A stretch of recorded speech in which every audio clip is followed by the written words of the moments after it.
राधा वल्लभ श्री हरिवंश।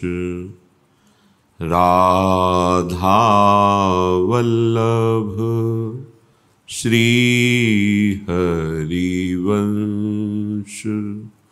राधा वल्लभ श्री हरिवंश। राधा वल्लभ श्री हरिवंश। वृंदावनेश्वरी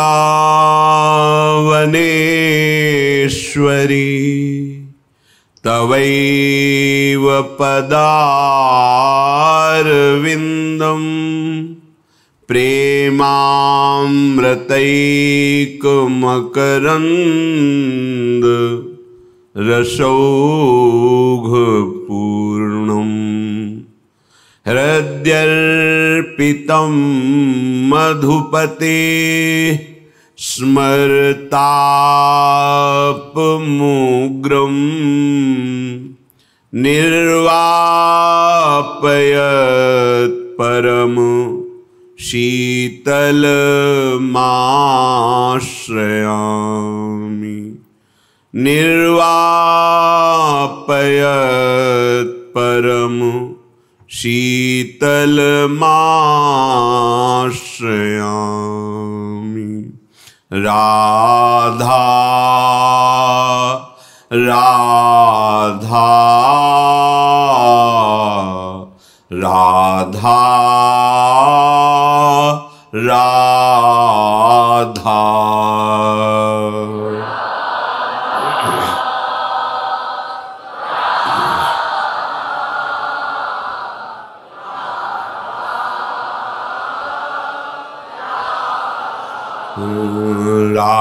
राधा राधा राधा राधा।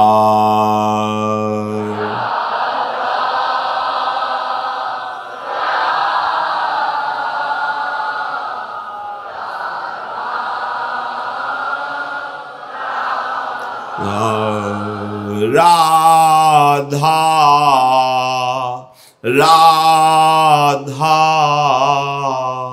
राधा राधा। राधा राधा राधा राधा।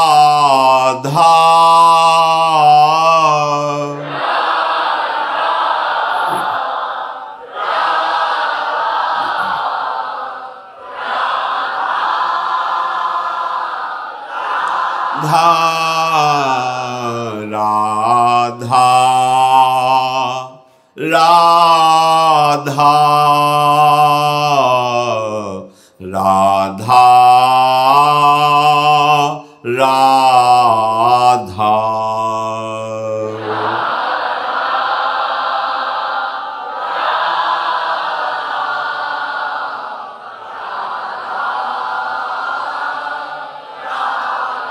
राधा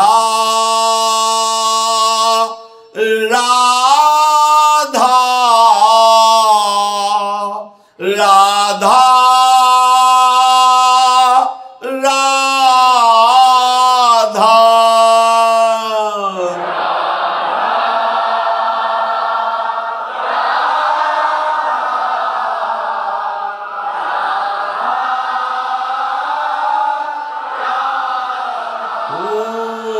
राधा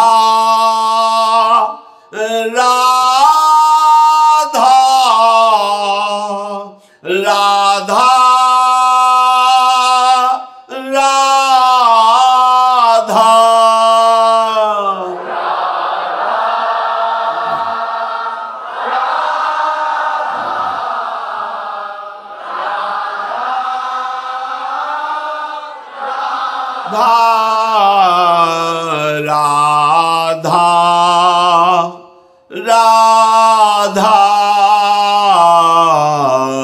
राधा राधा।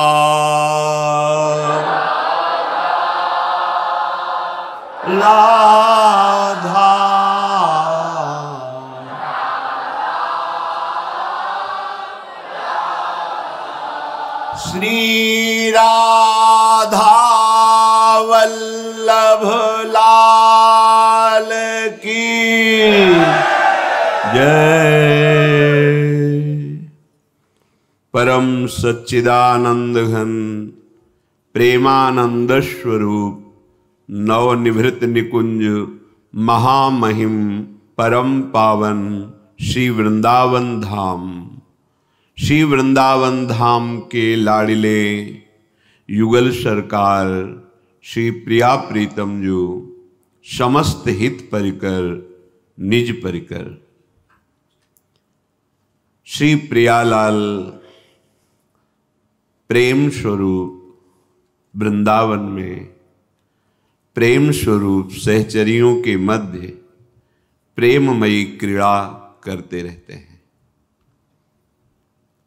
जो इन प्रियालाल के चरणार बिंद में अपने अहम को समर्पित करके निरंतर चित्त के द्वारा चिंतन करना, मन के द्वारा इन्हीं की सेवा का संकल्प करना, बुद्धि के द्वारा यही हमारे सर्वस्व हैं ऐसा निश्चय करना और अहं पूर्ण दासत्व को प्राप्त हो जाना, कर्तृत्व भोक्तत्व भाव विहीन प्रिया प्रीतम के चरणों का अपनापन, ये देहाभिमान रहित स्थिति होती है। हमारी स्थिति अभी देह में है, इंद्रियों में, इंद्रियों के भोगों में, इसीलिए विधि निषेध और बहुत से सिद्धांत हैं। नहीं, ये ऐसी स्थिति है जहां अहम का दासत्व में परिवर्तन, चित्त की एक एक वृत्ति श्यामा श्याम में, मन का सेवा के लिए उल्लसित होकर के ही भाव करना और बुद्धि के निश्चय में एकमात्र श्यामा श्याम, अब उसके ऊपर कोई विधि निषेध लागू नहीं है। वेद भी उसे नमस्कार करके आगे बढ़ो, वेदातीत स्थिति है तो वेद भी नमस्कार करके उसे आगे बढ़ा देते हैं कि हमारी सीमा को तुम पार कर गए हो। प्रेम वेदातीत स्थिति है। श्रीपाद प्रबोधानंद जी महाराज कह रहे, क्वा धर्मः क्वा अधर्मः क्वा च विविध मर्यादिक कथा, क्वा भद्रम क्वा अभद्रम क्वा च विषम दृष्टयुध भोलवः, इहि श्री वृंदावन भुवि समस्तम स्थिर चरम, यदि ज्ञातम राधापति रति महाचिद रस घनम। यदि ऐसी स्थिति आपकी हो गई है तो आप चिदघन रस, चिदानंद रस को प्राप्त हो रहे हैं। अब उसके लिए ये शास्त्रीय सिद्धांत शासन नहीं करते। क्वा धर्म क्वा धर्म, बहुत ऊंची स्थिति है। यहां न कोई धर्म है न कोई अधर्म है। ये धर्मातीत स्थिति, फिर अधर्म की तो कहीं कोई वृत्ति ही नहीं रह सकती। धर्मातीत, सर्वधर्मान परित्यज्य, भगवान जो आदेश कर रहे हैं वो स्थिति है।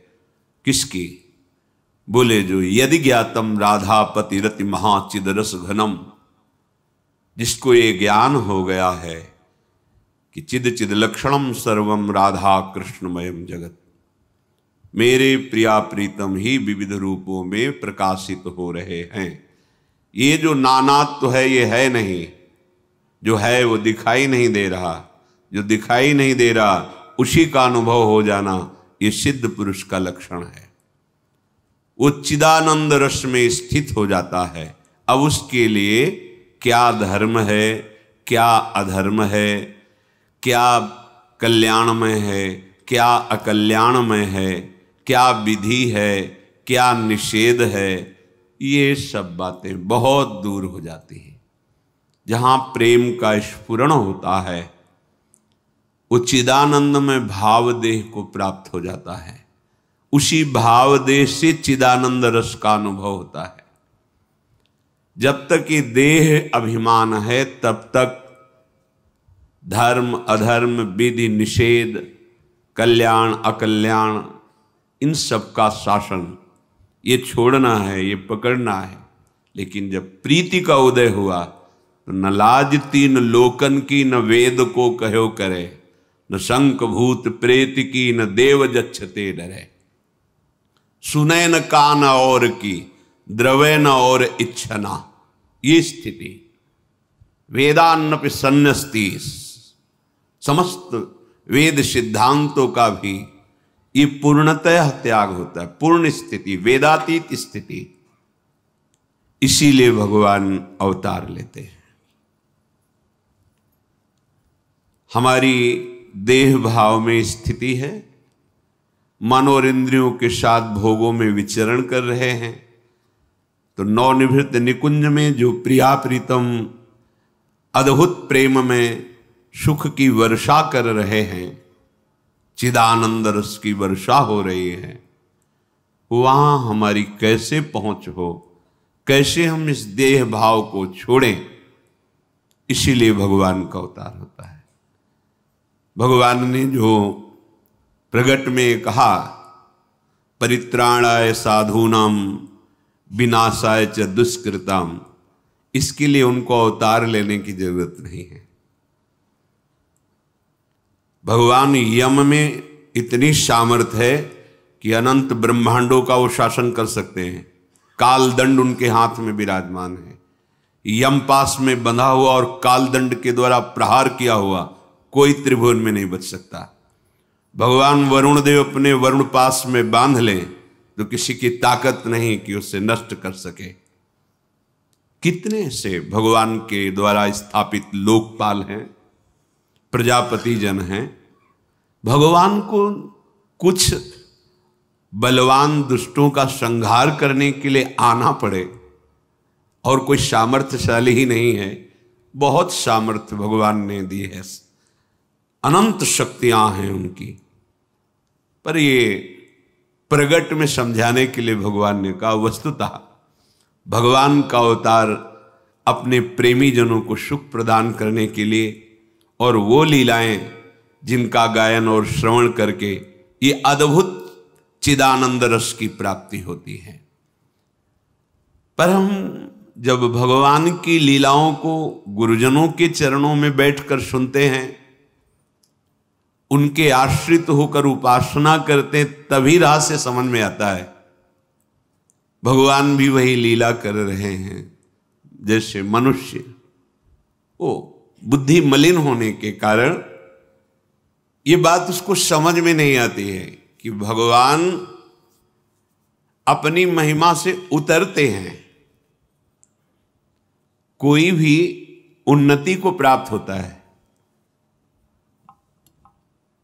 मन पर विजय प्राप्त करना, इंद्रियों पर विजय प्राप्त करना, अपने स्वरूप का अनुभव करना, ये उन्नति प्राप्त हो रहा है। और भगवान अवतरित होते हैं, उतरते हैं, अपनी महिमा से घटते हैं हमारे लिए। पर ये जो महापुरुषों का संग नहीं किए हैं, बड़ी बुद्धि मलिन है। भगवान की लीला में न कोई स्त्री है न कोई पुरुष है। भगवत स्वरूप होकर भगवान की लीला में प्रवेश पाया जाता है। गोपीजन कोई स्त्री नहीं है, सखाजन कोई पुरुष नहीं है, ये सब चिदानंद में स्वरूप है। जो नहीं जानते हैं वो उपहास करने लगते हैं, भगवान ने शास्त्रों गोपियों के साथ रास किया तो ऐसा ऐसा, भगवान ने माखन चोरी की, भगवान ने चीरहरण किया, भगवान ने ऐसा। भगवान के ही वचन है श्रीमद् भगवद गीता जी में, अवजानन्ति मां मूढ़ा मानुषीं तनुमाश्रितं परम भावमजानन्तो मम भूत महेश्वरम। मैं महान ईश्वरों का भी ईश्वर हूं, ये कृपा करके बता रहे हैं। समस्त भूतों का, समस्त ईश्वरों का भी ईश्वर हूं। भगवान वृंदावन बिहारी लाल की एक अंश से नारायण भगवान का प्रादुर्भाव होता है। गर्ग संहिता में पढ़ना, एक सखी प्रकट होती है तो 4 मुख वाले ब्रह्मा, 100 मुख वाले, 1000 मुख वाले ब्रह्मा, ऐसे ब्रह्मा की पंक्ति लाइन लगी हुई है। 4 भुजा वाले नारायण, सहस्त्र भुजा वाले नारायण। वो सखी पूछती, तुम किस ब्रह्मांड के ब्रह्मा हो, क्या सूचना दूं श्री भगवान को? कौन से ब्रह्मा हो तुम, कौन से नारायण हो? अब आपको लगता है एक ही नारायण, एक ही ब्रह्मा है। अनंत ब्रह्मांड, अनंत ब्रह्मांडों के अधीश्वर किससे प्रकट है? प्रभु बिहारी विहारिंजो। ये श्रीमद् भागवत में व्यास भगवान कह रहे हैं कि सब भगवान के अंश से, पर भगवान श्री कृष्ण पूर्ण परमात्मा, पूर्ण भगवान निकुंज से पधारे हैं ब्रज में लालजू, नारायण के अंश से पधारे कंस की जेल में। इन्हीं से सब प्रकट हुए हैं। भगवान नारायण की नाभि कमल से भगवान ब्रह्मा का प्रादुर्भाव, भगवान ब्रह्मा की भ्रकुटी से रुद्र का प्रादुर्भाव। तो सृजन, पालन और लय, ये तीनों लीलाओं के लिए सतोगुण, रजोगुण, तमोगुण। तमोगुण भगवान रुद्र, रजोगुण भगवान ब्रह्मा, सतोगुण भगवान विष्णु, भगवान नारायण। ये स्वीकार करके सृष्टि की जो लीला है उसको पूर्ण करते रहते हैं। पर हमारे निकुंज बिहारी दूरे सृष्टि आदि वार्ता। अब जब तक भजन नहीं होगा, आपका हृदय पवित्र नहीं होगा, तब तक आप परम पवित्र उत्तम श्लोक भगवान को कैसे जान जाएंगे, भगवान की महिमा को कैसे जान जाएंगे? तो ये जो मूर्ख लोग हैं, भगवान कह रहे हैं अवजानन्ति माम मूढ़ा मानुषीम तनुमाश्रितम परम भाव मजानंतो मम भूत महेश्वरम। ईश्वरों के ईश्वर भगवान हैं। ध्येयम सदा परिभवग्नम अभीष्ट दोहम तीर्थास्पदम शिव विरंच नुतम शरण्यम भृत्यार्तिहम प्रणतपाल भवाब्धिपूतम वंदे महापुरुष ते चरणारविंदम।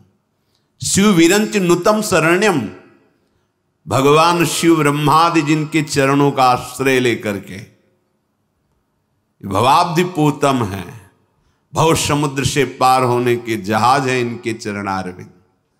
तीर्थास्पदम, जितने भी तीर्थ हैं इन्हीं के चरणों से प्रकट हुए हैं। बड़े बड़े महापुरुष जिनके चरणों का ध्यान करते रहते हैं ये प्रभु, पर इनको मूढ़ता होने के कारण हम नहीं जान पाते। मूढ़ता का स्वरूप है मोघाशा, मोघ कर्माणो, मोघ ज्ञाना विचेतसः राक्षसी मासुरीम चैव प्रकृतिम मोहिनीम श्रिताः। मूर्ख कौन है, मूढ़ पुरुष कौन है? भगवान कह रहे हैं इनकी व्यर्थ आशाएं होती रहती। मोघ आशा, मोघ आशा, कैसे धन प्राप्त करूं, कैसे भोग प्राप्त करूं, कैसे, बस मोघ आशा। आशा ही परमम दुखम, और ये मोघ आशा में ही परम दुख में डूबे रहते हैं। पर उनको मलिन हृदय होने के कारण ऐसा अनुभव नहीं होता कि मैं दुख के मार्ग में बढ़ा जा रहा हूं, फंसता जा रहा हूं, दुख पर दुख बढ़ता जा रहा है। हमने जो भी उपाय किया वो दुख निदान के लिए, लेकिन बढ़ा दुख, इसका मतलब गलत है, लौटना चाहिए। हम जिस मार्ग में चल रहे वो गलत मार्ग है। मोघ आशा, मोघ कर्मणा। ये मोघ कर्मणा, ये जितने भी कर्म करते सब व्यर्थ के, न शास्त्र प्रमाणित, न किसी को सुख प्रदान करने वाले, न इनको सुख प्रदान करने वाले। भय, चिंता, शोक, विषाद, जलन, दुर्गति, ये व्यर्थ के कर्म करते रहते हैं। जो मूढ़ पुरुष होते हैं, जिनको भगवान कहते हैं अवजानन्ति माम मूढ़ा मानुषीम तनुमाश्रितम। तो मूढ़ पुरुष कौन है? जो मोघ आशा, व्यर्थ की आशाएं करता रहता है। देखो, आशा से ही आशा को काटना है। अगर आशास्य दास्यम वृषभानुजायास, तो ये मोघ आशा नष्ट हो जाएगी।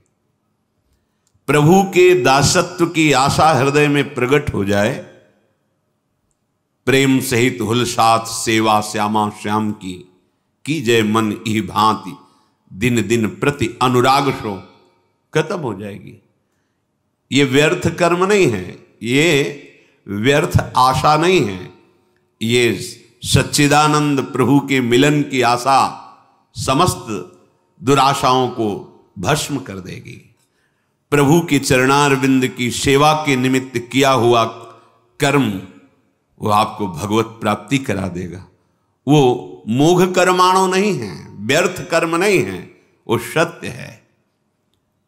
मोघ ज्ञाना, ये जो राक्षसी प्रवृत्ति के होते हैं, जिनमें कुमति की प्रधानता होती है, ये आसुरी मोहिनी प्रकृति का आश्रय लेते हैं। इनमें विवेक नहीं होता, ये अविवेकी होते हैं। ये ज्ञान की बातें तो करते हैं, पर वो सारा ज्ञान व्यर्थ होता है। जिसका प्रयोग नहीं किया गया, अपने आचरण में नहीं उतारा गया, जिस जानकारी को, शास्त्र ज्ञान को अपने आचरणों में नहीं उतार पाए, अपने अनुभव में नहीं ले पाए, वो ज्ञान किस काम का? सूरवीरता की डींग हाँकता रहे और शत्रु को पराजित करने की जगह वो पीठ दिखा के भाग जाए तो किस बात का वो शूरवीर? ये ज्ञान की बातें करते रहते हैं, पर वो व्यर्थ होती, बेकार होती है। उनकी आशाएं व्यर्थ, उनके कर्म व्यर्थ, उनका ज्ञान व्यर्थ। वो कोई भी सतमार्ग का आचरण नहीं करते हैं, क्योंकि उनमें मूढ़ता छाई रहती है। ऐसे जो मूढ़ पुरुष हैं, वो ये नहीं जानते कि जिनकी सत्ता स्फूर्ति पा करके, जिनकी एक शक्ति जिसका नाम माया है, वो अनंत ब्रह्मांडों का सृजन निमेष में कर देती। ये पलक झपकने को निमेष कहते हैं। ऐसे भगवान के ऐसे में प्रभु का इशारा पाकर उनकी माया शक्ति अनंत ब्रह्मांडों की रचना कर देती है। चर अचर स्थावर जंगम समस्त प्राणियों को एक निमेष में प्रकट कर देती है। उस महान सामर्थ्यशाली प्रकृति का संचालक, प्रवर्तक, शासक, संरक्षक केवल श्री भगवान हैं। ये ज्ञानी जन नहीं जानता, तुम्हें दिखाई नहीं दे रहा, ये उसी की सब सत्ता है, उसी की महिमा है। तेरे से सूर्य प्रकाशित होते हैं, तेरे से वायु चलती है, तेरे से पृथ्वी टिकी हुई है। कहां है तू? अनंत आकाश फैला हो, तुम्हें पता नहीं चल रहा कोई है महान ईश्वर। अगर तेरी इच्छा से होता तो तुम मरना नहीं चाहता, मरना पड़ेगा तेरे को। बुढ़ापा नहीं चाहता, आता है बुढ़ापा। दुख नहीं चाहता, बर्वत भोगना पड़ता है। कोई ईश्वर है, कोई महान, जो सबका न्याय कर रहा है, जो सब पर शासन कर रहा है, जो सबका प्रवर्तक है, जो सबका संरक्षक है, जो सबका अधीश्वर है, जिसके एक इशारे मात्र से इस महान ब्रह्मांडों की रचना है। देखो, 7 नीचे 7 ऊपर, ऐसे अनंत ब्रह्मांड। ब्रह्मांड निकाया निर्मित माया, रोम रोम प्रतिवेदक है। महान ईश्वरों का ईश्वर, बम भूत महेश्वरम। हे हृदय नाच पड़ना चाहिए, मैं ऐसे स्वामी का सेवक हूं। सोचो, मैं ऐसे स्वामी का सेवक हूं जिनकी निमेष मात्र में अनंत ब्रह्मांडों का सृजन, चर अचर संपूर्ण प्राणियों की रचना एक निमिष में कर देती है। उस महामाया का संचालन करने वाले अधीश्वर भगवान है। उन्हीं की सत्ता से सत्ता है। प्राणी उनको भूल करके जो जो कर्म करता है वो विविध लोकों में भटकता रहता है।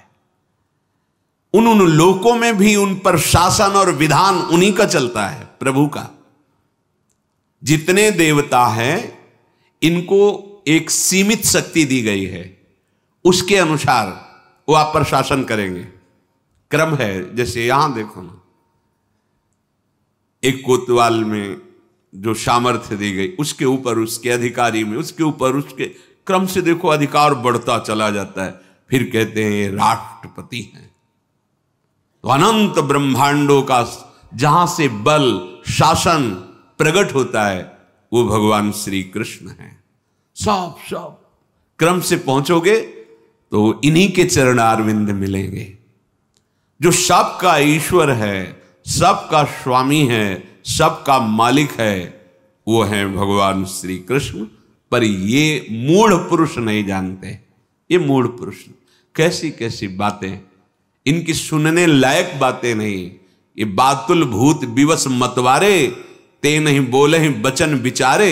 ये दुर्गति को प्राप्त होने वाले जन हैं, इनकी बातें नहीं सुननी चाहिए। बात सुननी चाहिए जो जितेंद्री है, जो मनोनिग्रही है, जो शास्त्र विधान के अनुसार चलता है, भगवत आराधना में युक्त है, उसकी बात सुनो ध्यान देकर, परम मंगल हो जाएगा। परम भावम, सर्वोत्कृष्ट भाव, ये तभी समझ में आता है जब सर्वोत्कृष्ट भाव प्राप्त महापुरुष का संग होता है। भगवान तो सबके हृदय में है, पर क्या आप आनंद को प्राप्त हो रहे हैं? आनंद सिंधु मध्य तो वासा, सबके हृदय अछत विकारी, पर सकल जीव जग दीन दुखारी। इसीलिए मोरे मन प्रभुस विश्वासा, राम ते अधिक राम कर दासा। राम जी तो बैठे हैं, पर सब चराचर जगत दुखी हो रहा है आनंद सिंधु के बैठे रहने। पर अगर भगवान को प्राप्त कोई महापुरुष मिल जाए, फिर ये छुप नहीं सकते। फिर आनंद सिंधु पर्दा हटाकर त्रिगुणात्मिका माया का, और भय प्रकट कृपाला दीन दयाला, यहां हृदय में प्रकट हो जाएंगे। जो सर्वोत्कृष्ट प्रभाव वाला है, ना करने में और उलट फेर करने में, जो नहीं हो सकता वो भी करने में, जो सर्वतंत्र स्वतंत्र है, वह है भगवान श्री कृष्ण। कर्म, क्लेश, विपाक, विकार जिनका कोई स्पर्श नहीं कर सकता, वह है भगवान श्री कृष्ण। जो क्षर से, अतीत और अक्षर से उत्तम है, वो पुरुषोत्तम। वेद और शास्त्रों में जिन्हें पुरुषोत्तम नाम से कहा गया है, वो प्रभु। ये मूढ़ लोग ऐसे प्रभु का परिचय नहीं प्राप्त कर पाते, और वो समझते हैं जैसे अन्य मनुष्य, वो मुझे मनुष्य जानकर मेरी अवहेलना कर देते हैं, उपहास करते हैं, अवज्ञा करते हैं। प्रभु जब ये देह धारण करते हैं तो प्रभु का सच्चिदानंदमय देह होता है। अब पांच भौतिक देह में तुम्हारी बुद्धि फंस गई है, तो तुम चिदानंद को क्या जानो? प्रभु अंगुली से सुन सकते हैं, प्रभु जांग से देख सकते हैं, सर्व सामर्थ्यशाली। हम कान से ही केवल सुन सकते हैं। भगवान चिदानंद में है। कैसे कोई वर्णन करे उस चिदानंद का? राम तर्क बुद्धि मन वाणी, जहां मन वाणी का भी प्रवेश नहीं है। ये साधारण मनुष्य जो भगवद विमुख जन है, साधारण कौन? पहला शब्द जो भगवद विमुख है। कैसे जाना जाए?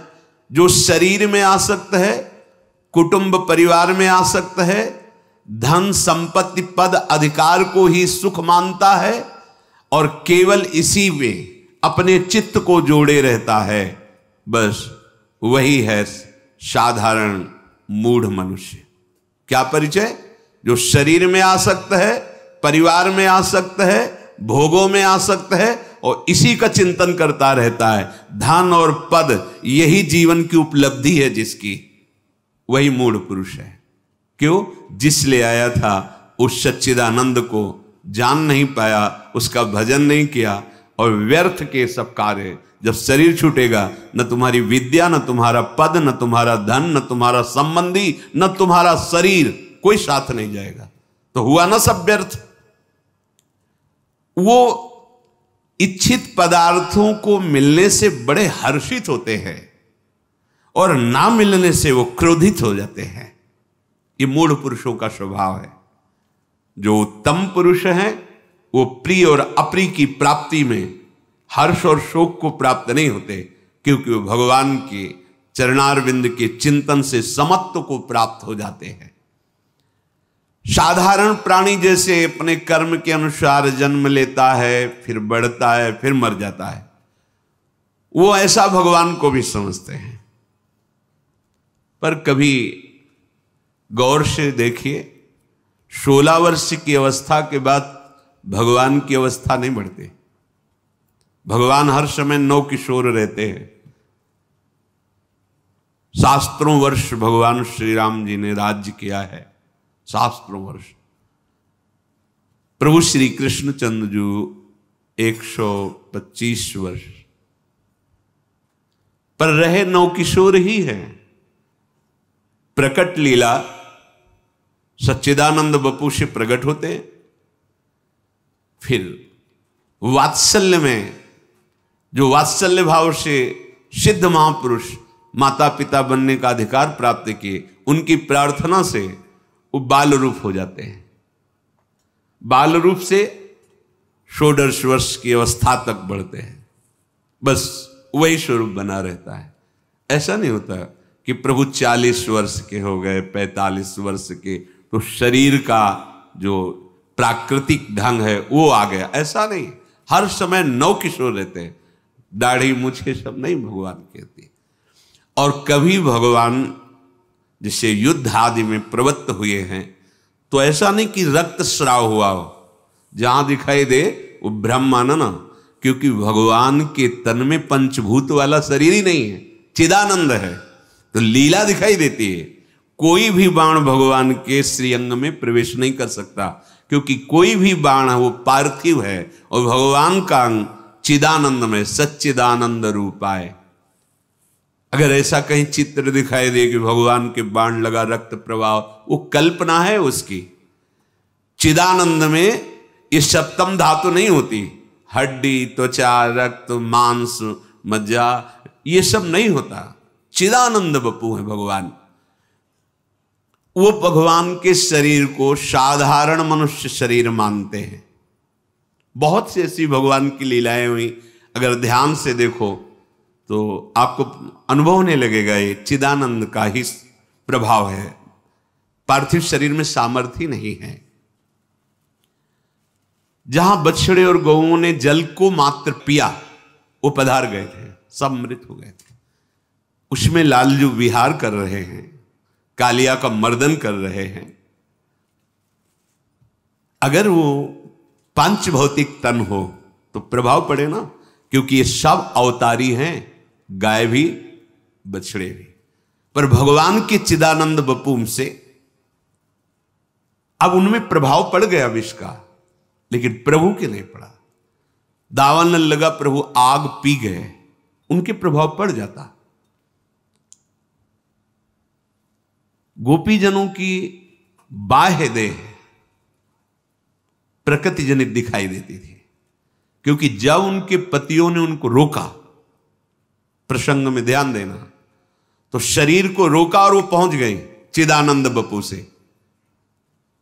चिदानंद बपू युक्त ऊपर से पोशाक रूप पांच भौतिक देह, लेकिन प्रभु की बाहर भी, जैसे हमारी आत्मा अलग है, हम अलग हैं, स्थूल देह, सूक्ष्म देह, कारण देह, ऐसा भेद प्रभु के देह में नहीं। चिदानंद आत्मस्वरूप। ये जो माया के परवश जीव, साधारण जीव हैं, ये प्रभु श्री कृष्णचंद्र जी कह रहे हैं, वो अपने जैसा मुझे मानते हैं कि इनका भी शरीर ऐसा है। ये कामादि विकार इन देहों में होते हैं, माया रचित देहों में। जैसे आत्मा पर ना किसी शस्त्र का प्रभाव, ना अस्त्र का, ना अग्नि का प्रभाव, ना जल का, ना वायु का, आत्मा पर प्रभाव नहीं पड़ता। नैनम छिन्दन्ति शस्त्राणि नैनम धाति पावका न चैनम क्लेदयन्त्यापो न शुष्यति मारुता। अक्लेद्य है, अशोष्य है, अदाय है। ऐसे संपूर्ण भगवान का शरीर आत्मा स्वरूप है। तो जब किसी अस्त्र शस्त्र अग्नि काम आदि का प्रवेश ही नहीं, जो काम विजयी होता है वो देह भाव रहित आत्मस्वरूप में स्थित महापुरुष होता है।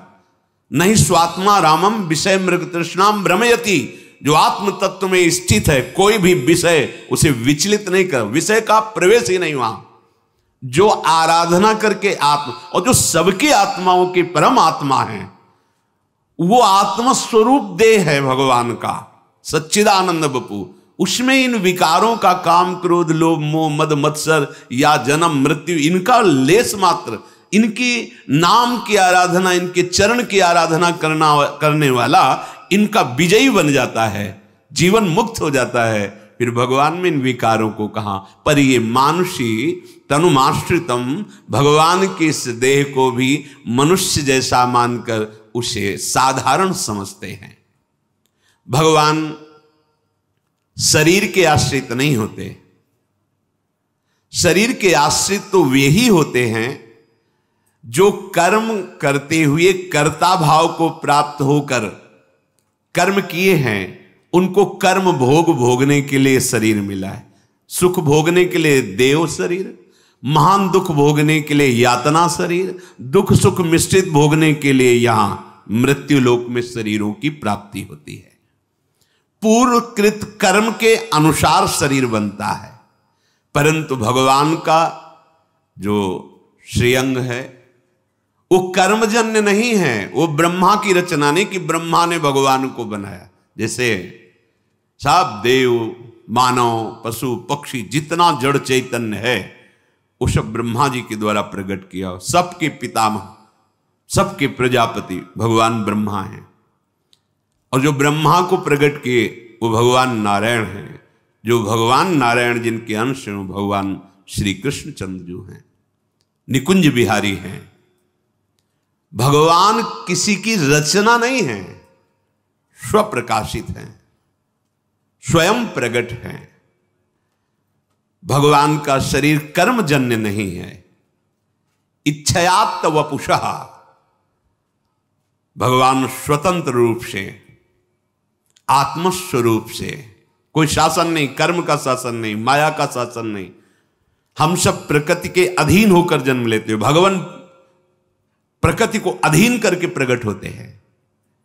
भगवान जैसे मत्स्य अवतार, कच्छप, वाराह आदि अवतार लेते हैं, तो ये कोई कर्म बंधन से तिर्यक योनि को प्राप्त कच्छप वाराह थोड़ी है, नहीं, चिदानंद रूप धारण करते हैं, शरीर के आश्रित नहीं होते। जैसे हम और हमारा शरीर अलग है, मैं तत्व जो है आत्मस्वरूप, शरीर पांच भौतिक है। ऐसा नहीं कि हम शरीर के आश्रित है, जो जो कर्म करेंगे उनका फल भोगना है। भगवान कैसा नहीं, भगवान का चिदानंद वपु है, और उनकी जितनी चेष्टा होती सब चिदानंदमयी होती है। अब हमारे अंदर वो ज्ञान नहीं है तो हम उन्हीं चेष्टाओं को कर्म बंधन से युक्त प्राणियों से तुलना करने लगते हैं। कैसे कोई भगवान से तुलना कर सकता है, कैसे कर सकता है? भगवान आद्य गुरु शंकराचार्य जी ने कहा मैं ब्रह्म हूं, इसकी सिद्धि के लिए सब उनके सिद्धांत है आचार्य चरण के, कि स्वयं मैं ब्रह्म हूं, ब्रह्म के सिवा कोई है नहीं, वही ब्रह्म मैं हूं। अहम ब्रह्मास्मि, अयम आत्मा शिवोहम। लेकिन वो एकांत में क्या कह रहे हैं? षटपदी है उनकी, एकांत में कह रहे हैं सत्यपि भेदापगमे नाथ तवाहम नमाम की नस्त्वम सामुद्रो ही तरंगा क्वचिन समुद्रो न तारंगा। नाथ, यद्यपि सिद्धांत में हम में आप में बिल्कुल भेद नहीं है, बिल्कुल सत्य विषय है, सिद्धांत है, एकोहम बहुश्यामा, पर प्रभु अभेद होते हुए भी बहुत बड़ा भेद है। क्या? समुद्र से तरंगें प्रकट होती हैं नाथ, पर किसी तरंग में ताकत नहीं कि समुद्र प्रकट कर सके। वायु विकार नष्ट हुआ तो तरंग समुद्र रूप हो गई, तो इसीलिए ब्रह्म हो गया वो। देहाभिमान नष्ट हुआ, आत्मस्वरूप में स्थित हुआ, ब्रह्म स्वरूप है, कोई संशय नहीं, अकाट की बात है। चाहे भक्ति से देखो चाहे ज्ञान से देखो, वो भगवत स्वरूप को ही प्राप्त होता है। बस विकार नष्ट हुआ तो तरंग नाम की चीज नहीं, समुद्र ही है। पर प्रभु भेद इतना है कि समुद्र में अनंत तरंगें प्रकट होती हैं, पर एक तरंग की ताकत नहीं कि समुद्र प्रकट कर सके। बहुत महिमामयी बात आद्य गुरु भगवान शंकराचार्य जी ने कही। ये जो नहीं जानते हैं वो भगवान श्री कृष्ण को ऐसा कहने लगते हैं।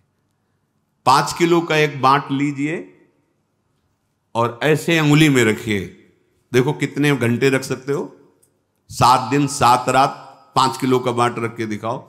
21 किलोमीटर में फैले हुए गिरिराज जी को हमारे सरकार 7 वर्ष की अवस्था 7 दिन 7 रात ऐसे, कहीं भगवान की समानता कर सकते हो? उनकी बाल लीला देखो। अभी 6वां दिन है, छठी का दिन है, उत्सव मनाया जा रहा है। देवता कांपते हैं जिससे ऐसी बलशाली है पूतना। कंस के आग्रह से वायु ही थी, उसको सेवा मिली थी ब्रजमंडल में, जितने 10 दिन के अंदर प्रकट हुए बालक है सब मार दिए जाए। बड़ा उत्सव बाबा के दरबार में मच रहा था, लाला का छठी उत्सव मनाया जा रहा, सब ब्रजवासी। तो भगवान ने सोचा ये और किसी के घर जाएगी तो हमारे सखाओं को बाधा पहुंचाएगी। उसके मन में एकदम प्रेरणा हुई कि ये सब उत्सव मनाने जाते हैं, जिसका पहले उसी को मारें फिर अन्य सबको। सीधे वाह जी, इतना सुंदर रूप रखा कि मैया यशोदा और रोहिणी मैया ने तो समझा कि साक्षात लक्ष्मी जी पधारी हैं अपने प्रीतम के दर्शन करने के लिए। सब स्तंभ, ऐसा सुंदर रूप, नूपुरों की झनकार करती हुई अंदर प्रवेश कर रही। किसी की हिम्मत नहीं कि पूछ ले तुम कौन हो, कहां से आए हो, सब रास्ता देते चली जा रही। शायद अगर पूछती रोकती तो कुछ राक्षसी पना दिखाती, पर अवसर ही नहीं मिला। सामने देखा पालने में अनंत ब्रह्मांडों का पालन करने वाला छोटे छोटे चरणारविंद से खेल रहे, उठा लिया, अपने स्तन का पान करा। छठी का दिन है, ऐसी महाबली पूतना, महान सामर्थ्य, देवता कांपते हैं। 6 कोस में उसका शरीर गिरा था, 6 कोस। ब्रजवासी जैसे कोई बड़ा पेड़ नहीं, जैसे कई ब्रजवासी लग करके ऐसे कुल्हाड़ से काट काट के उसके शरीर, और दिव्य सुगंध निकल रही, क्योंकि भगवान का स्पर्श हुआ, भगवान ने स्तन, और उसको जो मैया यशोदा को गति, वो उसको गति। कर सकते हो? कैसे तुम तुलना कर सकते हो? कोई 1000-2000 गोपी नहीं है, यूथ की यूथ गोपियां हैं, और सबके पार्श्व में श्री कृष्ण है, सबके गलबैयां दिए हुए श्री कृष्ण हैं। अगर कहा जाए तो गणना ही नहीं कर सकते कितनी गोपीजन, यूथ की यूथ गोपियां हैं। वेद की ऋचाएं, दंडकारण्य के महर्षि, मिथिला की कितनी कितनी गोपिकाओं के विभाग का शास्त्रों में वर्णन। और जब रास हो रहा है तो हर गोपी के पास श्री कृष्ण है, मनुष्य है। हर गोपी की बाहु में अनंत ब्रह्मांडों के स्वामी श्री कृष्ण है। सबको अनुभव हो रहा है, मेरे पार्श्व में मेरे प्रीतम विराजमान। अनुभव नहीं है साथ, कहां कितना उनकी लीलाओं को धैर्य से सुनो, तुम्हारी बुद्धि पवित्र होगी तो समझ में आने लगेगा। प्रकृतिम स्वामधिष्ठाय संभवामि, भगवान प्रकृति को अधीन करके प्रकट होते हैं। हम सब प्रकृति के अधीन होकर पैदा होते हैं। सामान्य प्राणी प्रकृति के परवश होकर जन्म लेता है, प्रकृति के आश्रित होकर कर्म करता है। भगवान परम स्वतंत्र हैं, वो प्रकृति की अध्यक्षता में प्रकट होते हैं। मूढ़ लोग प्रभु के अवतार के रहस्य को न जानकर, प्रभु को मनुष्य शरीर मानकर धारणा क्या बनी हुई है? क्या बनी हुई? क्या तुम स्त्री शरीर के समीप रहकर काम विजयी हो सकते हो? तुम्हारे अंदर यह भावना रहेगी कि ये स्त्री मैं पुरुष हूं? क्या इस भावना से रहित हो सकते हो? और जो महापुरुष हो गए हैं उनकी मैं 7 दिन 7 रात्रि तक 9 युवतियों द्वारा परमहंस श्री सुखदेव जी जनक जी के महल में सेवित हो रहे, हर समय दिगंबर रहते थे सुखदेव जी। क्या हुआ? रोज सूचना पहुंचती थी, बोले जैसे आए थे वैसे ही है। अरे जिनका नाम लेकर, जिनके चरणों का ध्यान करके ऐसी परमहंस स्थिति होती है। ठाकुर हरिदास जी के बाद 3 दिन वैश्या, क्या हुआ? अरे जिनका नाम लेकर भक्तों की ऐसी स्थिति होती है, उन भगवान में कहीं काम भाव होगा?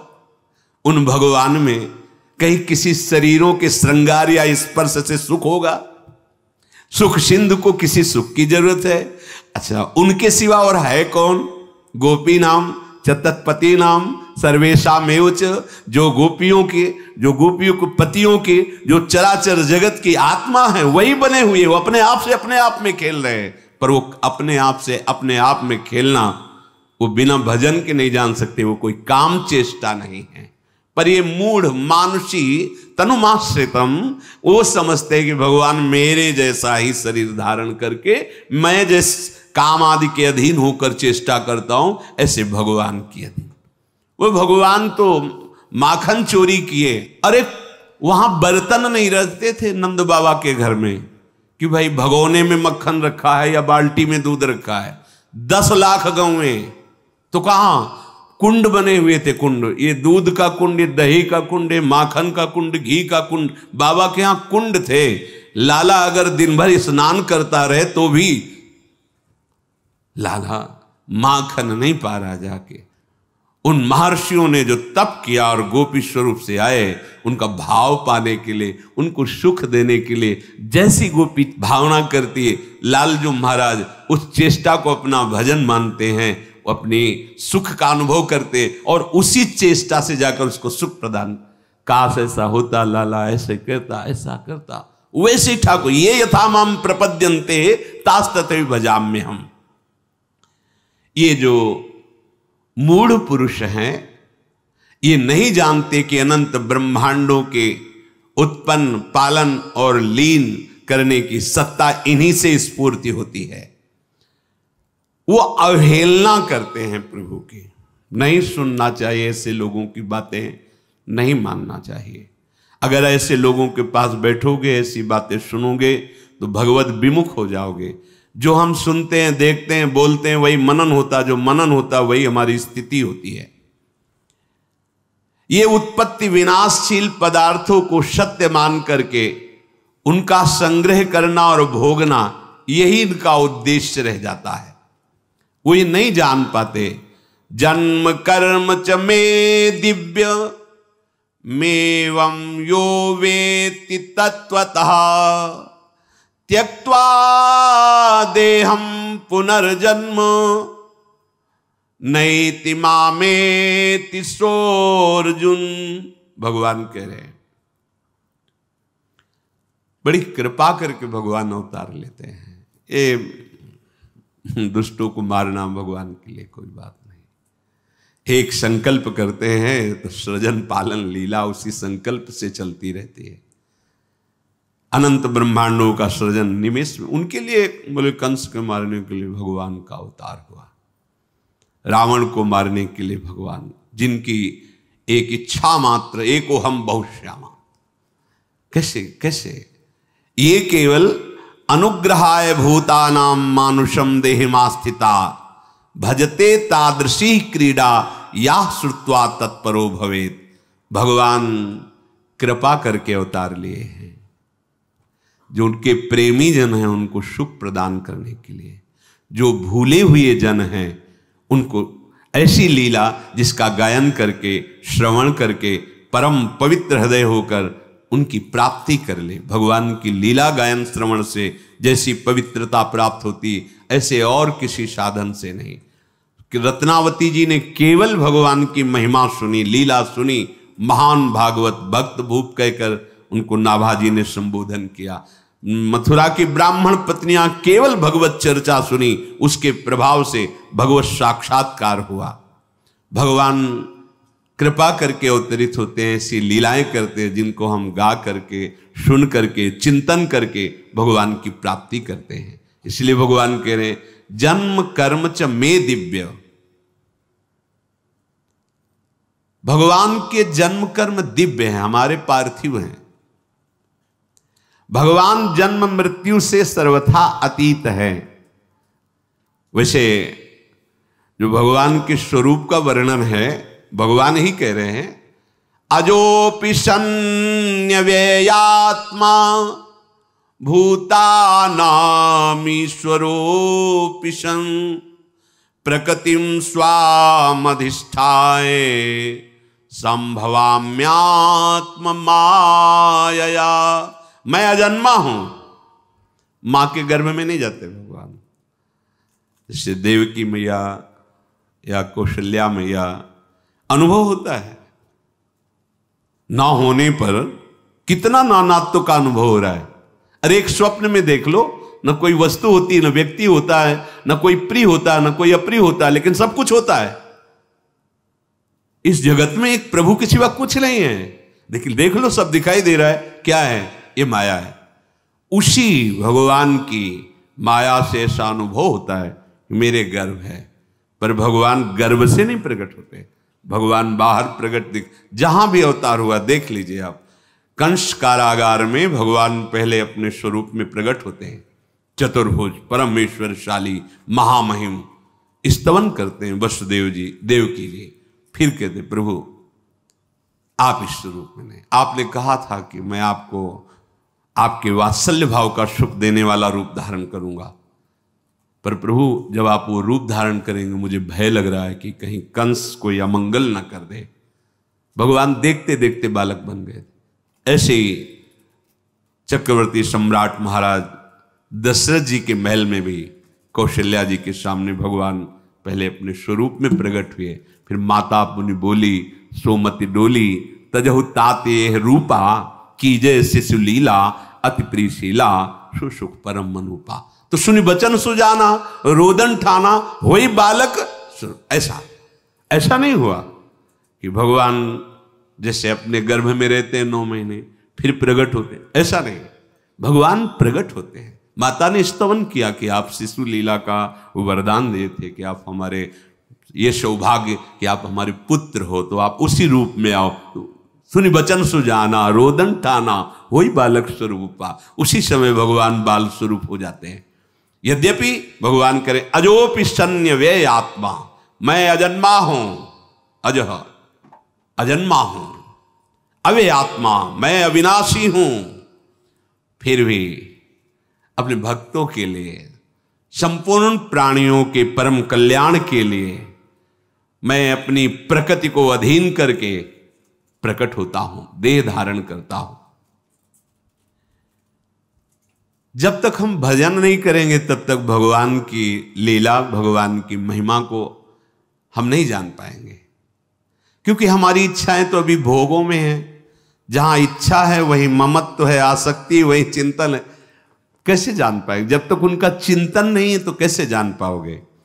संसार का चिंतन करने वाला हृदय कभी भगवदानंद का अनुभव नहीं कर सकता, और जो भगवदानंद का अनुभव करने वाला, अनन्य चिंतन करने वाला, उसकी दृष्टि में संसार होता ही नहीं है। वहां केवल प्रभु होते, केवल प्रभु, वासुदेवा सर्वम, केवल भगवान।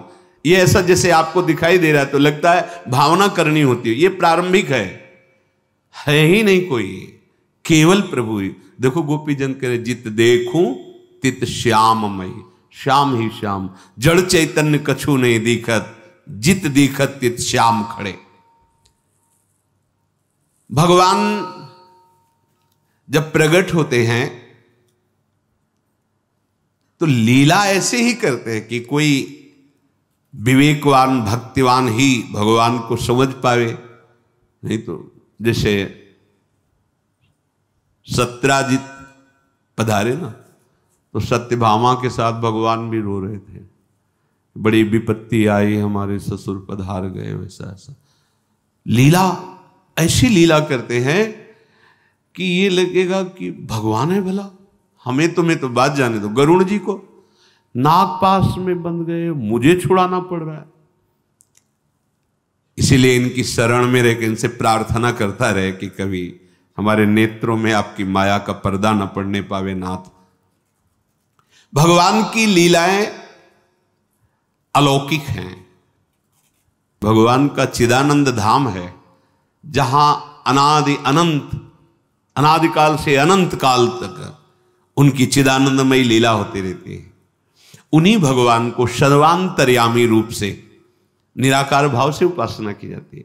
जब अवतार लेते हैं तो सगुण साकार। इसीलिए हरिराम व्यास जी और बड़े बड़े महापुरुष कहते हैं निर्गुण सगुण ब्रह्म ते न्यारे, दोनों से विलग, क्योंकि इन्हीं से है वो हमारे बिहारी बिहारिंजू, जो नित्य वृंदावन चिदानंद धाम है।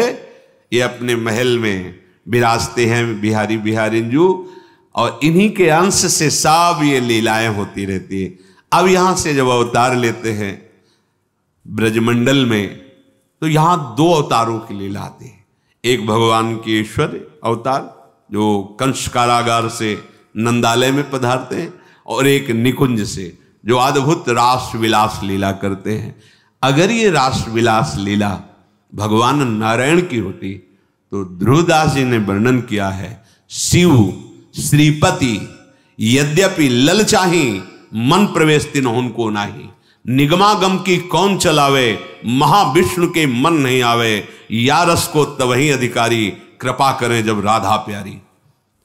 अगर रसिकों की वाणी का आपको परिचय नहीं है तो आप केवल पुराणों से सिद्धांतों से नहीं समझ पाएंगे, क्योंकि उसके आगे जिसे वेद कहता नेति नेति, उसके आगे रसिक जनों ने जो स्वाद लिया है, जो देखा है, वो यहां वेद रसकन की वाणी, श्री वृंदावन धाम इष्ट श्यामा महारानी, तभी आंतरिक रहस्य समझ में आता है। गीता में भी भगवान जी ने कहा कि अनन्य भक्ति के द्वारा ही मैं संपूर्णतया जानने में आता हूं। कोई तप यज्ञ आदि के द्वारा मेरे संपूर्ण रूप को नहीं जान सकता। अनन्य भक्ति अर्थात प्रेम के द्वारा ही मैं पूर्ण जानने में आ जाता हूं। संपूर्ण प्राणियों के भगवान शासक हैं, ईश्वर हैं, पर वो अवतार लेते हैं, छोटे बनते हैं। जैसे अर्जुन जी के साथ हैं, पर वो जान पा रहे हैं कि ये महामहिम विराट यही हैं, नहीं जान पा रहे। भगवान वो दृष्टि प्रदान करते हैं अर्जुन जी को। ओ अर्जुन जी जो रूप देखते हैं अब भगवान का तो कांप जाते हैं। वही भगवान जिससे हास परिहास करते हैं, हे कृष्ण हे सखे ऐसे कहकर वार्ता करते हैं, वही भगवान जब अपने विराट रूप का वही हैं, विराट रूप लिए बैठे हैं, सारथी बने, पर क्या कभी देखे पाए? जब भगवान ने उनको दिखाया तो कांप गए। ये भी भगवत स्वरूप है अर्जुन जी, नर नारायण स्वरूप में विराजमान होकर के बद्री नारायण में सदैव तप परायण रहकर जगत का मंगल करते हैं। ये भगवान नारायण स्वरूप ही नर हैं ये अर्जुन जी। लेकिन भगवान के विराट रूप को देखा, आप पढ़ के देखो, कांप रहे हैं। तमादि देवा पुरुषा पुराणा तुमस्य विश्वस्य परम निधानम वेत्तास्य वेद्यम परमम च धाम त्वया ततम विश्वमनंत रूपम वायुर्मग्निर्वरुणा शशांका प्रजापतिस्त्वं प्रपिता महश्च। अर्जुन क्या देख पा रहे हैं भगवान के स्वरूप को।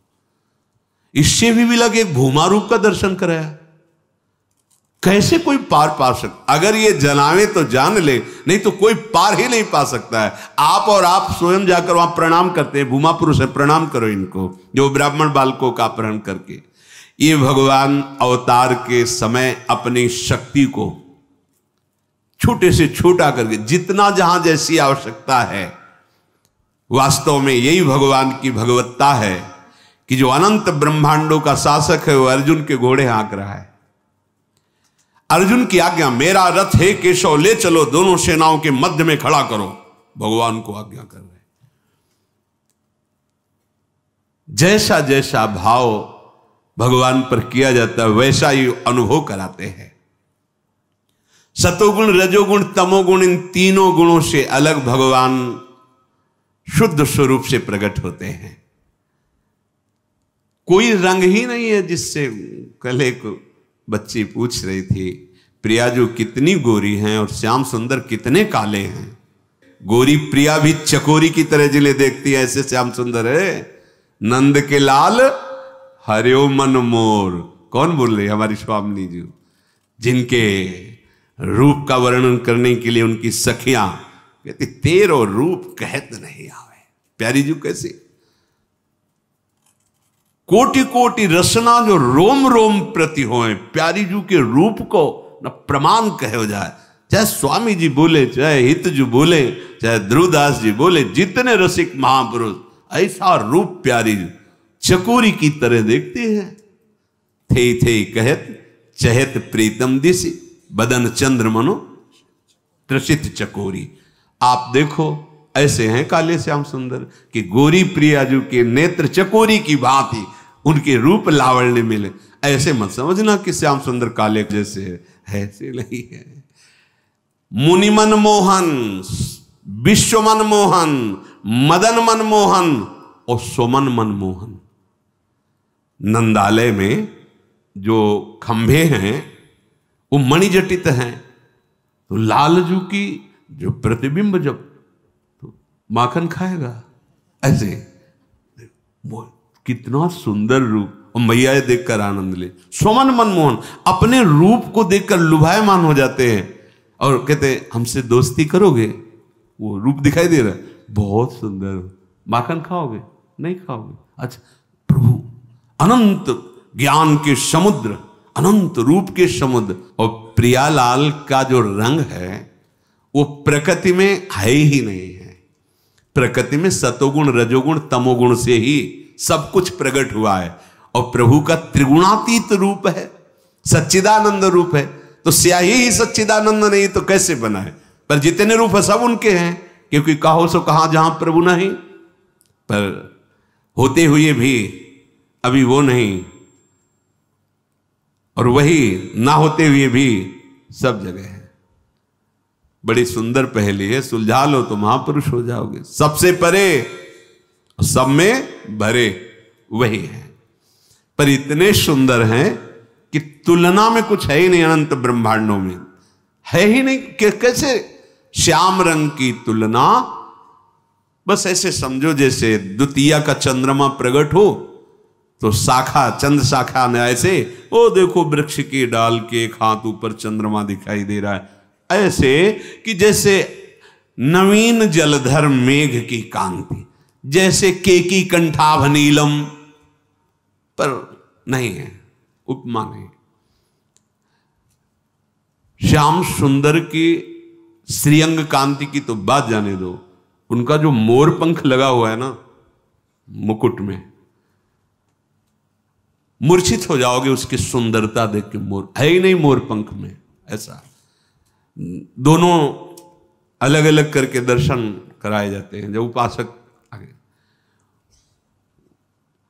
चिदानंद में दिव्य कांति प्रकट हो रही मोर पंख में की, अरे उनके अंगों की तो बात जाने दो। भगवान शिव जब मुकुंद के चरणारविंद उनके ध्यान में आ जाते हैं ना तो उन्मत्त होकर तांडव करने लगते हैं। आनंद सिंधु के चरण, ब्रह्मानंद में छके हुए मधुसूदन सरस्वती जी महाराज जब इनकी रूप कांति देखते हैं ना तो कहते कृष्णात् परम किमपि तत्व माम न जाने। अरे होश उड़ जाए, ऐसे ठाकुर है। ऐसी श्याम कांति है जिसकी उपमा ही नहीं है। ऐसा लावण्य लालजू का, रसदात्री प्रियाजू का ऐसा सौंदर्य, ऐसा स्वरूप। यही सुख प्रदान करने के लिए दोनों युगल सरकार अपने अंश से वृषभानु भवन में और नंदालय में प्रकट हुए। तो जो भगवान के जन्म कर्म दिव्य हैं, ये पहले स्वीकार करो। स्वीकृति से ही आपकी अध्यात्म उन्नति होती है, ध्यान रखना। अगर देहाभिमान भाव है तो बड़े से बड़ी साधना कर लो, उसका फल मिलेगा, ब्रह्मलोक तक पहुंच सकते हो, लेकिन जीवन मुक्त नहीं हो सकते, प्रेमी नहीं हो सकते। स्वीकृति, देह स्वीकृति तो ब्रह्मलोक तक जा सकते हो। बड़ी बड़ी साधना, बड़ी बड़ी तपस्या, मैं तपस्वी, मैं साधक, मैं त्यागी, मैं, उसका फल मिलेगा आपको। लेकिन इस मैं का समर्पण जब होता है तब जो दिव्यता आती है। ये समर्पण कब होता? पहली स्वीकृति हृदय में कि प्रभु हैं, प्रभु दिव्य है, उनकी लीला दिव्य है, उनका नाम त्रिगुणातीत है, उनका धाम त्रिगुणातीत है। किसी की मत सुनो। ये जो नाम की निंदा करते हैं, धाम की अवहेलना करते हैं, नामों में भेद पैदा करते हैं और नाना प्रकार की उपासनाओं में, ये भगवान की माया के द्वारा हमारी परीक्षा हो रही अपनी इष्ट निष्ठा की। किसी की निंदा नहीं करनी, पर अपनी इष्ट निष्ठा की, जो गुरु प्रदत्त नाम धाम रूप लीला। कोई भी ज्ञानी महापुरुष, कोई भी सिद्ध महापुरुष बिना नाम के नहीं है। खूब भ्रमण करके बड़े बड़े ब्रह्मानंद में छके हुए महापुरुषों के संग से बात अनुभव करके, वो भी नाम में ही लगे हुए। अनुभूति हो गई है, पर अपने आत्मस्वरूप प्रभु की सेवा में। हमने तो बड़े महापुरुषों को देखा शालिग्राम भगवान की सेवा करते, ब्रह्मबोध संपन्न महापुरुष। चरणामृत लेना, तुलसी चढ़ाना, प्रणाम, संन्यास, ब्रह्म मार्ग, ब्रह्म की अनुभूति करने वाले। हाँ, अरे सनकादि से बढ़कर कौन है? हरिशरणम हरिशरणम। होश में कलयुग है, जिससे तुम्हारा काम बनेगा उसी को बिगाड़ दिया जाएगा, वही भाव बिगाड़ दिया जाएगा। मत सुनो किसी की बात, मान लो खुद तुम्हारा हृदय कहने लगेगा कि आप सत्य मार्ग में हो। भगवन नाम, भगवत लीला गुण गायन श्रवण और भगवत धाम, ये उपासना के विशेष खंभ हैं। इन्हीं पर प्रेम प्रसाद, प्रेम महल खड़ा होगा और उसी प्रेम महल में प्रिया प्रीतम की लीला में आपका प्रवेश होगा। भगवान का जन्म मृत्यु से सर्वथा अतीत स्वरूप है। कहीं ऐसा थोड़ी हुआ कि भगवान पधारे तो फिर उनके श्री विग्रह को संस्कार किया गया, कहीं ऐसा? अगर ऐसा कहीं तो ठीक नहीं है, क्योंकि भगवान अवतरित होते हो अंतर ध्यान हो जाते हैं। भगवान श्री राम अपने परिकर सहित सरयू में अपने साकेत धाम पहुंच गए। भगवान द्वारिकाधीश विमान आया, पहले उस जो बाण बेधने की लीला उसको पहले पहुंचाया परम धाम, और आप अपने परम धाम को गए। भगवान का दिव्य जन्म और मृत्यु से अतीत स्वरूप है। कृपा पूर्वक मात्र जीवों का हित करने के लिए स्वतंत्रता पूर्वक मनुष्य रूप या और रूप, वाराह, मत्स्य, कच्छप आदि, नरसिंह आदि, ये रूप धारण करके लीला करते हैं। उनका जन्म कर्मों के परवश नहीं होता, वे अपनी इच्छा से शरीर धारण करते हैं। भगवान का साकार विग्रह, इसमें ना हड्डी होती है, ना मांस होता है, ना त्वचा होती है, ना रक्त होता है, न ये संतानोत्पत्ति आदि के रूप, क्योंकि ये पाप पुण्य मिश्रित शरीरों में होते हैं। सोचो, काम इन शरीरों पर अधिकार करता है। अरे आपके भाव पर अधिकार नहीं कर सकता काम, तो भाव देह और फिर चिदानंद आराध्य देव। बस जब तक भजन नहीं करोगे समझ में नहीं आएगा। लौकिक पांच भौतिक शरीर में ही रज और वीर्य होता है, उसी से ही संतानोत्पत्ति होती है। भगवान का विग्रह पाप और पुण्य और पंचभूत और इन सब सप्तम धातु से बिल्कुल बिलग है, नित्य है, अनामय है, अलौकिक है, विकार रहित है, परम दिव्य है। अन्य जीवों की अपेक्षा तो देवताओं के शरीर भी दिव्य होते हैं, पर होते वो भी प्रकृति रचित है। देवताओं के भी दर्शन ऐसे थोड़ी हो जाते हैं, कहां ऐसे दिखाई दे रहे हैं? और हैं आपके ही शरीर में वास कर रहे हैं, सारे देवता वास कर रहे हैं। अभी आराधना करो, वो प्रकट हो जाएंगे। जैसे हाथों में इंद्र का वास है, अलग अलग देवता हर शरीरों में, उनको कहीं बुलाने की थोड़ी जरूरत, तुम्हारे शरीरों में बैठे हुए हैं। भगवान जब स्वरूप धारण करते हैं तो जहां जहां प्रकट हुए हैं वो अपने स्वरूप में, फिर बाल रूप में। पर लोकाभिरामम स्वतनुम धारणा ध्यान मंगलम योग धारणा अग्नेया दग्ध्वा धामा विशत स्वकम। जो भगवत धारणा से और भगवत ध्यान से ही देखा जाता है रूप, पर जब अवतार लेते हैं तो सहज में वो ध्यान हो, उसको ध्यान धारणा करने की जरूरत नहीं होती। ये अवतार में सहजता होती है। प्रभु जब अवतार लेते हैं, प्रकट होते हैं, तो ये सहजता होती है कि जैसे योगी लोग धारणा और ध्यान के द्वारा फिर उसका अनुभव करते हैं, ऐसे सहज में दर्शन। जो ध्यान का विषय है वो सहज में, बड़ी कृपा, मानो कृपा की वर्षा करने के लिए ही भगवान अवतार लेते हैं। भगवान के विग्रह में महामुनियों ने देखा है, जैसे श्री वाल्मीकि जी आदि, ब्रह्मा जी भी स्तवन करते हैं ब्रह्म स्तुति में, बड़े बड़े। चिदानंदमय देह तुम्हारी विगत विकार जान अधिकारी, नरतनु धरेहु संत सुर काजा, कहु करहु जस प्राकृत राजा। एक बार शनकादि ऋषि जब भगवान के परम धाम वैकुंठ में जा रहे थे तो द्वारपालों ने उन्हें रोक दिया, तो शनकादि ने उन्हें शाप दे दिया। अपने अनुचरों के द्वारा शनकादि को रोका जाना सुनकर और शाप की बात सुनकर भगवान स्वयं पधारे। आगे शनकादि को नहीं जाने को मिला, अंतःपुर में नहीं पहुंचे, भगवान स्वयं पधारे। उस समय जब भगवान के दर्शन कर रहे हैं शनकादि, तो शब्द स्पर्श रूप रस गंध को जीते हुए महापुरुष शनकादि, अर्थात कोई भी शब्द, कोई भी रूप, कोई भी रस, कोई भी गंध, ये शनकादि को प्रिय नहीं लग सकते। ये विजय प्राप्त किए हुए महापुरुष हैं, परास्त नहीं कर सकती। प्रियता या अप्रियता का कहीं प्रश्न ही नहीं इनके हृदय में। पर जे ही देखा भगवान के रूप को, जे ही भगवान के श्री अंग में जो माला है, तुलसी है, उसकी गंध घ्राणेन्द्रिय में गई। भगवान के जे ही शब्द सुने, भगवान की स्पर्श की वायु जे ही स्पर्श की, तो शब्द स्पर्श रूप रस गंध पर विजय प्राप्त किए हुए महापुरुष ये विकल हो गए, इनकी चित्त की दशा बदल गई।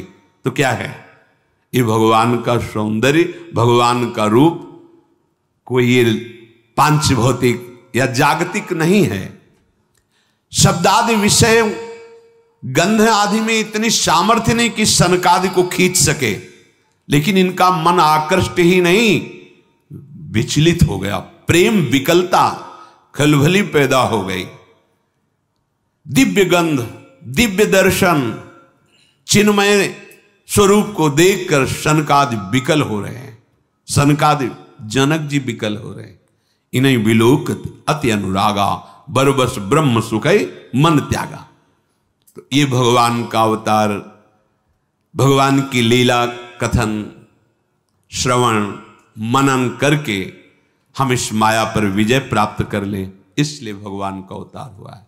अगर हम भजन नहीं करेंगे, सदाचरण नहीं करेंगे, भगवत चिंतन परायण नहीं रहेंगे, तो एक दो दिन आप उत्सव मना लो आस्तिकता के कारण, फिर इसके बाद आपका चिंतन वही विषय रहेगा ना, तो आनंद तो नहीं आया ना। नंद के आनंद है, ये तभी होगा जब यहां आनंद सिंधु जो हैं वो प्रकट हो जाएं। वो तभी प्रकट होंगे जब आपका चिंतन अनन्य होगा।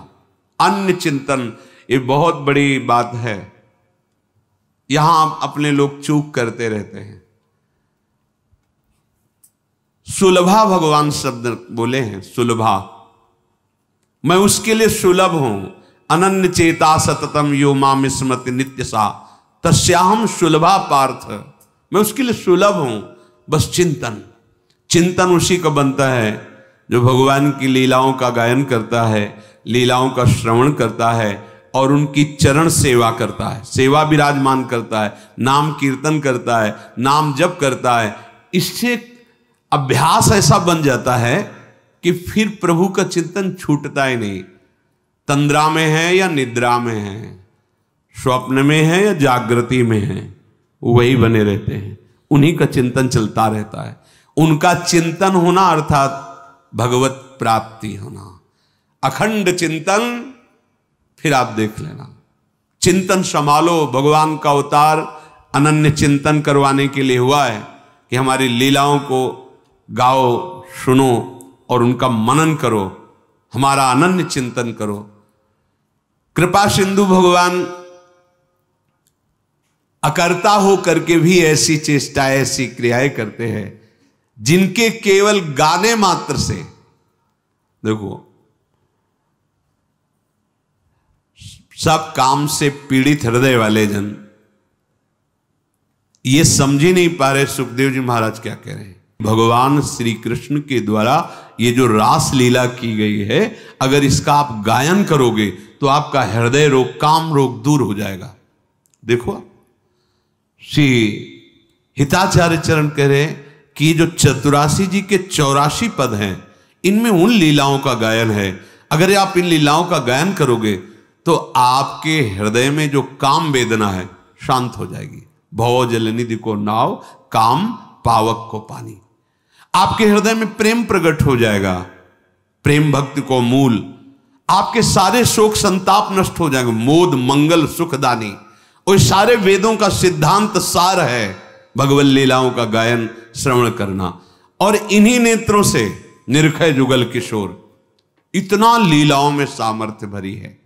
अगर हम प्रभु की लीलाएं जो प्रभु प्रकट होकर किए उनका गान करें, प्रभु को ही सुनाएं और उनका श्रवण करें और उनका मनन करें और नाम जप करें, तो इसी जन्म में हमें भगवत प्रेम प्राप्त हो जाए, जो हमारे जीवन का परम लाभ है।